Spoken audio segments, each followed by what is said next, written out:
Hey everybody, this is part 2. I'm Melissa. I'm Jenny. We're with Parents Against the Susana Field Lab. So tonight, the DTSC is having sorry, my hand's shaking a little. There we go. It's all that muscle. I know, it's hard. The DTSC is having a Groundwater U listening session.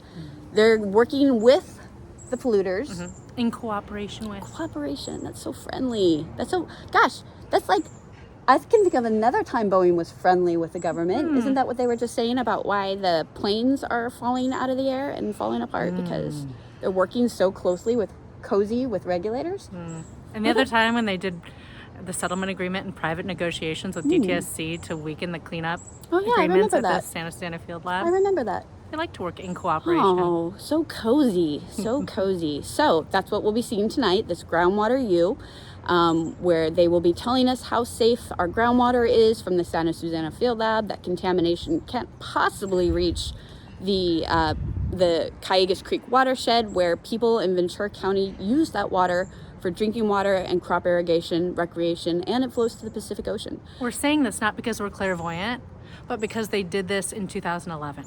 Hey, Jenny, you read some of those notes from 2011. Yes. Did you find anything interesting? I did. You did? So in 2011, a year following the 2010 Administrative Order on Consent, in which DOE, the Department of Energy, and NASA agreed to clean up to background, a year following that, they had a Groundwater U, in which they said, this is one of the many things they said, but they said that the seeps are areas in the hillsides that where the shallow water table, after it rains, where the water comes back up and comes out.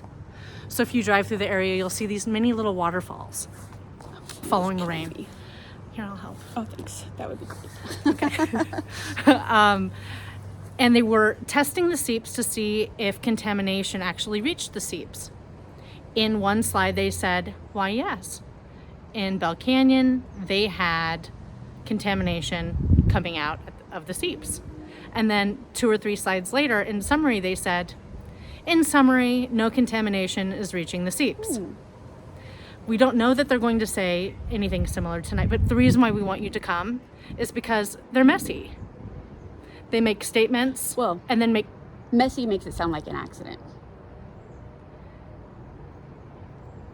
Am I making accusations? I believe I am. Well, they're well-founded. I think we should all go and have our listening ears on and hold them accountable for any inconsistencies and any inaccuracies. And you know what? Saying that a conclusion that violates their own data, that's a pretty big deal. That's not a small thing, especially when, again, this groundwater is what people are drinking.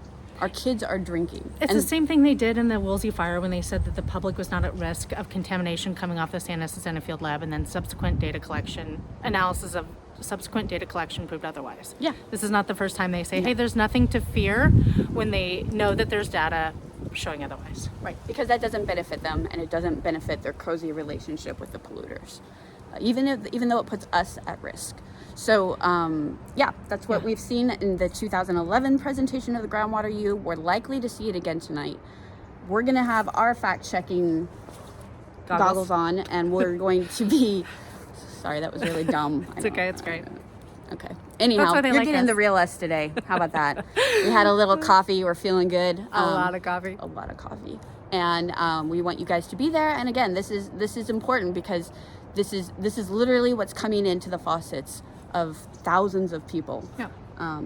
And into our agriculture and into our ocean, and that impacts the wildlife as well. So there's multi-reasons that this really truly matters. And again, this is not just simple, nobody's pouring like simple green into the faucet. This is radionuclides, this is toxic metals like mercury and lead, this is chemicals. Some of them have been since federally banned, known for harming wildlife.